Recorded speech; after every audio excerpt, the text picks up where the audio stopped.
Vega Jewelers Luxury Bridal Jewelry Exhibition Sale first and second November, the Residency Towers at Coimbatore. Karthika మాసంలో వచ్చేటువంటి కార్తీక పౌర్ణమికి ఎంత విశిష్టత ఉందో అందరికీ తెలిసిందే. అయితే కార్తీక పౌర్ణమి కోసం సంవత్సరం మొత్తం ఎదురు చూసేటువంటి మహిళలు ఈసారి 4వ తారీఖు చేసుకోవాలా 5వ తారీఖు చేసుకోవాలా పౌర్ణమి అని మీమాంసలో ఉన్నారు. దీన్ని నివృత్తి చేయడానికి మనతో పాటు ప్రముఖ వేద పండితులు కృష్ణమాచార్యులు గారు ఉన్నారు. ఒకసారి గురుగారిని అడిగి అన్ని వివరాలు తెలుసుకుందాం. అలాగే కార్తీక మాసానికి సంబంధించినటువంటి విశిష్టత కూడా ఆయన అడిగి తెలుసుకుందాం. సార్ నమస్తే అండి. జై వీరబ్రహ్మ జై గోవిందబాంబ జై తల్లి. నమస్కారం అమ్మా. సార్ గురుగారు చెప్పండి, ఏంటి ఈసారి 4 5 ఎప్పుడు చేసుకోవాలి పౌర్ణమి అని చాలా మందిలో డౌట్ ఉంది. మనకున్నటువంటి తెలుగు మాసాలకు ఆ పేరు ఎలా వస్తుందంటే పున్నమి చంద్రుడికి దగ్గరగా ఉన్నటువంటి చంద్రుడు ఉన్నటువంటి నక్షత్రం. కృత్తికా నక్షత్రయుత పౌర్ణిమ కార్తీక మాసంగా మనం చెబుతాం. కృత్తికా నక్షత్రానికి దగ్గరగా పున్నమి చంద్రుడు వస్తే అది కార్తీక మాసం. అశ్విని నక్షత్రానికి దగ్గరగా పౌర్ణిమ వస్తే ఆశ్వయుజం. ఇలాగా ఏ నక్షత్రానికి దగ్గరగా పౌర్ణిమ అన్నటువంటిది వస్తే దాన్ని ఆ మాసంగా మనం చెప్పేటువంటి ప్రయత్నం చేస్తూ ఉంటాం. మీరన్నట్టుగా పరమ ప్రతిష్టమైనటువంటి అంటే కార్తీక మాసానికి సమానమైనటువంటి మాసం ఏమీ లేదని పెద్దలు చెబుతూ ఉంటారు. ఎందుకంటే హరిహరులకు భేదం లేనటువంటిది, లక్ష్మీ నారాయణులకి కళ్యాణం జరిగేటువంటిది, పరమ ప్రతిష్టమైనటువంటి పరమేశ్వరుడి యొక్క తత్వంతో కూడినటువంటిది ఈ కార్తీక మాసం. కాబట్టి ఇది విశేషవంతమైంది.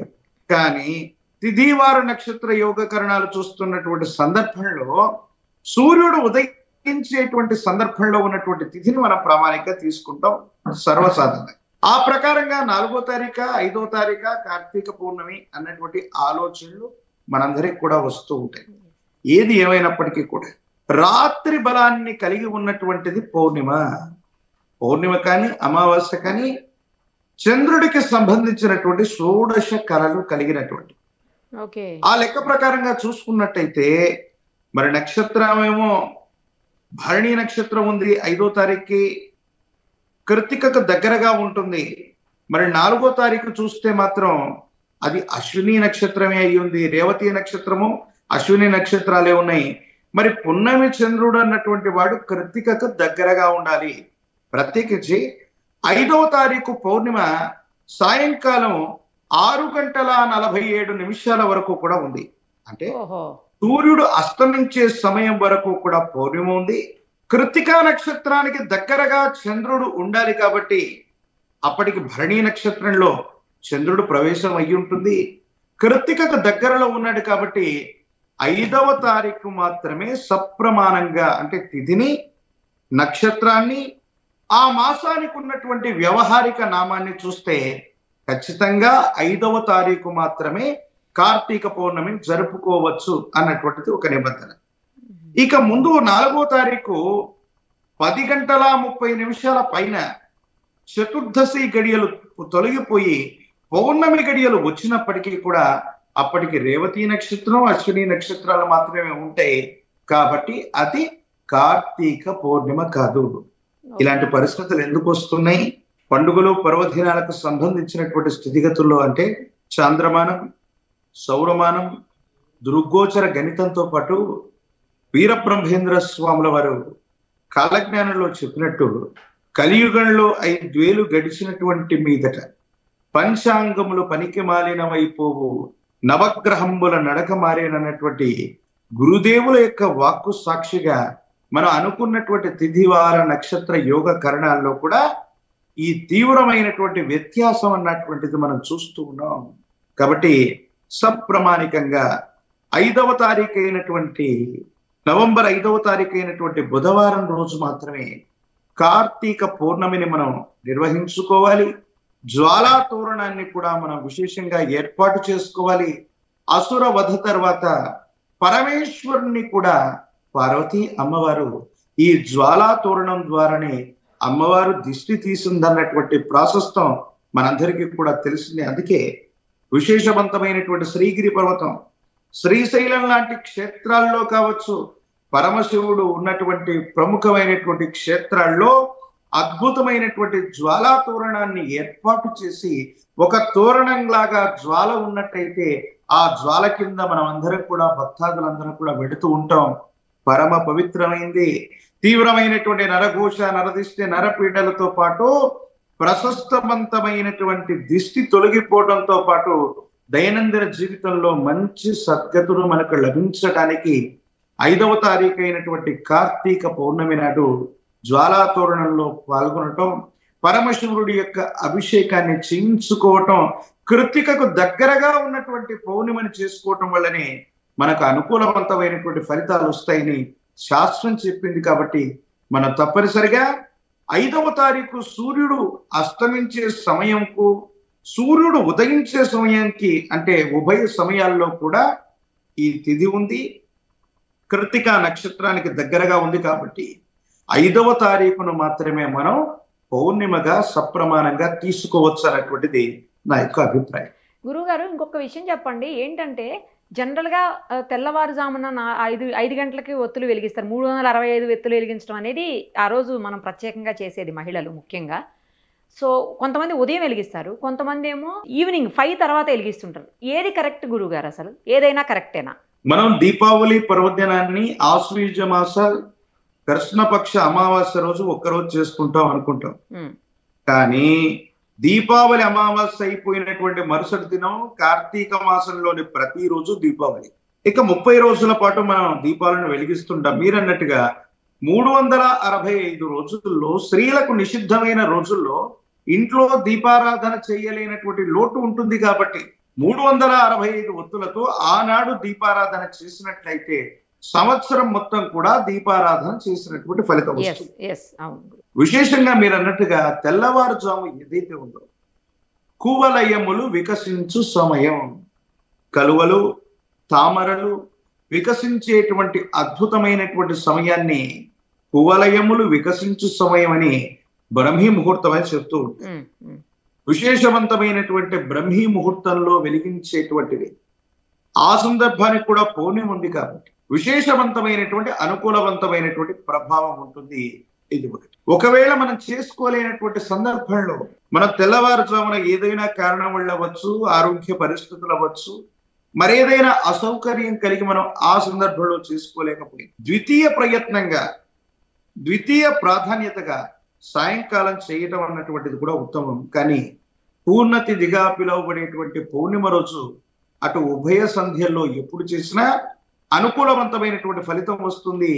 పౌర్ణమి చంద్రుడు 6:30-7 ప్రాంతానికి వెళ్ళిపోతున్నాడు కాబట్టి ఆ లోపునే చేయటం అనుకూలవంతమైనటువంటి ఫలితాలకి కారణం అవుతుంది.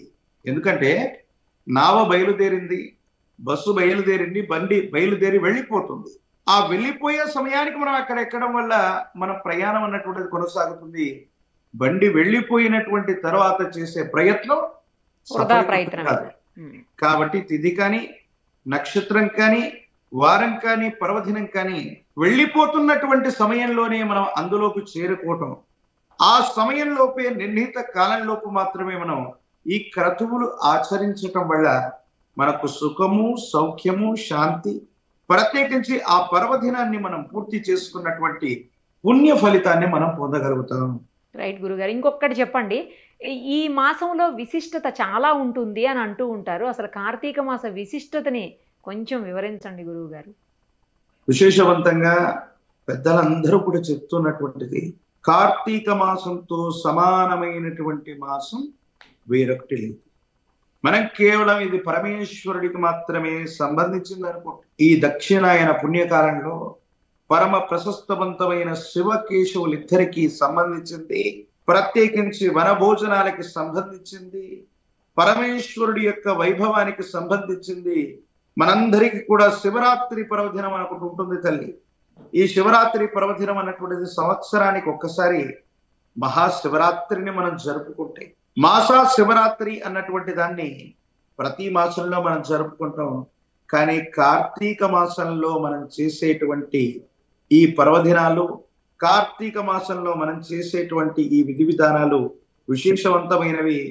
పరమేశ్వరుడి యొక్క తత్వంతో అలరారేటువంటి విశేషవంతమైనటువంటి ఈ మాసంలో పరమేశ్వరుడు, శివుడు, కేశవుడు ఇద్దరి యొక్క శక్తి నిబిడీకృతమై ఉంటుంది. అందుకే లక్ష్మీనారాయణుల యొక్క కళ్యాణంగా తులసిని, ఉసిరిని మనం పూజించేటువంటి తత్వాన్ని కలిగి ఉంటుంది.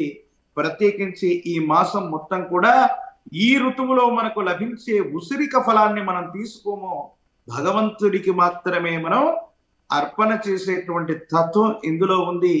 కుల మత వర్గ వైషమ్యాలకు అతీతవంతమైనటువంటి స్థితిగతుల్లో కూడా కార్తీక వన సమారాధనలు మనం చేసుకుంటూ ఉంటాం. పరమేశ్వరుడికి అత్యంత ప్రీతికరమైనటువంటిది. ఆ లక్ష్మీనారాయణులకు కూడా కళ్యాణం జరిగేటువంటి అద్భుతమైనటువంటి మాసం.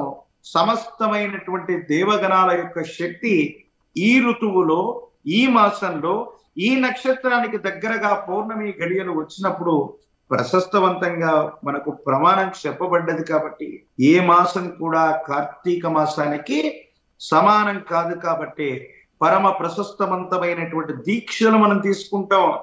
అయ్యప్ప మాలధారణ అవనివ్వండి, ప్రశస్తవంతమైనటువంటి దీక్షలన్నీ కూడా ఇదే కార్తీక మాసంలో. ఎందుకంటే ఋతువులు మారుతూ ఉన్నటువంటి సందర్భాలు, శీతోష్ణ స్థితులు మారుతున్నటువంటి సందర్భాలు, దేశ కాలమాన పరిస్థితుల్లో సూర్యోదయం, సూర్య అస్తమయం, అలాగే ఉష్ణోగ్రతలు ఇవన్నీ కూడా మారుతున్నటువంటి సందర్భం ఈ కార్తీకంలోనే జరుగుతుంది.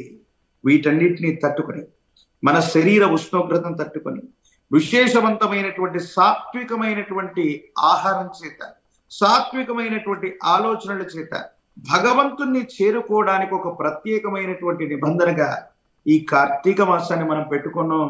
ఒక కార్తీక మాసంలో విశేషవంతమైనటువంటి పరమశివుడి యొక్క అనుగ్రహం చేత 30 రోజుల పాటు దీక్ష చేస్తున్నటువంటి వాళ్ళు కూడా అనేకంగా ఉంటారు.